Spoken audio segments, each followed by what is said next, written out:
BJP സംസ്ഥാന secretary P Shyamraj കൂടി ഈ ചർച്ചയുടെ ഭാഗമാകുകയാണ്. ശ്യാം, മറ്റന്നാൾ 20-ാം തീയതിയാണ് ഈ പമ്പയിൽ ഈ കമ്മ്യൂണിസ്റ്റ് ഭരണകൂടത്തിന്റെ നേതൃത്വത്തിൽ ആഗോള അയ്യപ്പ സംഗമം എന്ന പേരിലൊരു സമ്മേളനം നടക്കാൻ പോകുന്നത്. നമുക്കറിയാമല്ലോ, അല്പസമയം മുൻപ് ഈ മലയരയ മഹാസഭയുടെയൊക്കെ പ്രതികരണം ജനം TV-യിലൂടെ ഞങ്ങൾ പ്രേക്ഷകരിലേക്ക് എത്തിക്കുകയായിരുന്നു. അതായത് കാനന ക്ഷേത്രവുമായി അഭേദ്യമായ ബന്ധമുള്ള സമൂഹം മലയരയ മഹാസഭ അല്ലെങ്കിൽ ആ സമൂഹം ഈ ഭക്തസംഗമത്തിൽ പങ്കെടുക്കില്ല എന്ന് ചൂണ്ടിക്കാണിക്കുകയാണ്. തങ്ങളുടെ അവകാശങ്ങൾ തട്ടിയെടുത്ത ഒരു ഭരണകൂടമാണ് കേരളത്തിലുണ്ടായത്. അത് ഇടത് വലത് സർക്കാരുകളാണെങ്കിലും മകരവിളക്ക് തെളിയിക്കുവാനുള്ള അവകാശം പോലും തങ്ങളുടെ കൈകളിൽ നിന്നും തട്ടിയെടുത്ത ഈ സർക്കാരും ഈ ദേവസ്വം ബോർഡും നടത്തുന്ന ഇത്തരം ഒരു സമ്മേളനത്തിന്റെ ഭാഗമാകില്ല എന്നാണ് അവരുടെ പ്രതികരണം. പന്തളം കൊട്ടാരത്തിന്റെ പ്രതികരണം കഴിഞ്ഞ ദിവസം നമ്മൾ കേട്ടിരുന്നു. അപ്പോൾ ആർക്ക് വേണ്ടി ഈ സമ്മേളനം സർക്കാർ നടത്തുന്നുവെന്ന ചോദ്യമാണല്ലോ ഇവിടെ ഉയരുന്നത്. ശ്യാം,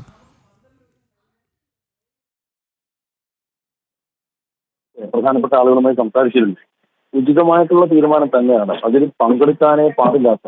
കാരണം ശബരിമലയില് ആ 18 മലകളിലും താമസിച്ചിരുന്ന ഒരു ജനവിഭാഗത്തെ അവരെ പാടെ അവഗണിച്ചുകൊണ്ട് അല്ലെങ്കിൽ ചരിത്രത്തിന്റെ വിസ്മൃതിയിൽ ആഴ്ത്തിക്കൊണ്ട് ആണ് നിലവില് കേരളം ഭരിച്ച 2 സർക്കാരുകളും LDF-ഉം UDF-ഉം മുമ്പോട്ട് പോയിക്കൊണ്ടിരിക്കുന്നത്. കാരണം അവിടെ നമ്മൾ പോയി നോക്കിയത് കാര്യം ശബരിമല മാത്രമല്ല, നിരവധിയായിട്ടുള്ള ക്ഷേത്ര സമുച്ചയങ്ങളുടെ വലിയൊരു കേന്ദ്രമാണ് ആ ഒരു മേഖല എന്ന് പറയുന്നത്.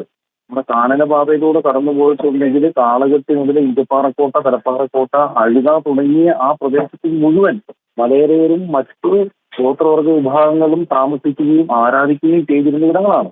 1949 വരെ മലയരയ വിഭാഗത്തിൽപ്പെടുന്ന ആളുകളായിരുന്നു ശബരിമലയിൽ മകരവിളക്ക് തെളിയിച്ചുകൊണ്ടിരുന്നത് പോലും. അപ്പൊ ആ അവകാശങ്ങളിൽ നിന്നെല്ലാം അവരെ ആട്ടി അകറ്റി.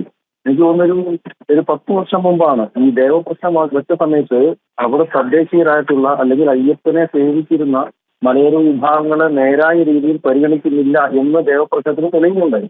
ആ സമയത്ത് കേരളം ഭരിക്കുന്ന സർക്കാർ ചെയ്തത് ഈ മലയോര വിഭാഗത്തിൽപ്പെട്ടുള്ള മുതിർന്ന ആളുകളെ വിളിച്ചു വരുത്തി ഒരു ഷാള് പണിയിച്ചിട്ട് പറഞ്ഞു വിടലായിരുന്നു. അതായത് അയ്യപ്പനെ വരെ പറ്റിക്കുന്ന നടപടിയാണ് കേരളത്തിലെ സർക്കാരുകൾ ചെയ്തിട്ടുള്ളത്.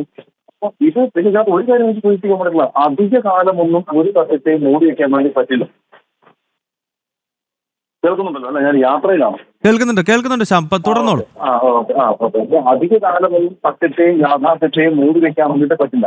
മലയോര വിഭാഗങ്ങളെ സംബന്ധിച്ചിടത്തോളം അയ്യപ്പൻ, ശബരിമല അയ്യപ്പൻ അവരെ കാത്തു സംരക്ഷിച്ചിരുന്ന നായക്കുള്ള ഗോത്രമായിരുന്നു. അവരുടെ കുലദൈവമായിരുന്നു. അങ്ങോട്ട് തേജാഭിഷേകം നടത്തിയിട്ടുണ്ട്. അവിടെ മകരവിളക്ക് നടത്തിച്ചിട്ടുണ്ട്. നിരവധി ആയിട്ടുള്ള ക്ഷേത്രങ്ങളുടെ അവശേഷിച്ചുകൾ ഇപ്പോഴും കാണാം.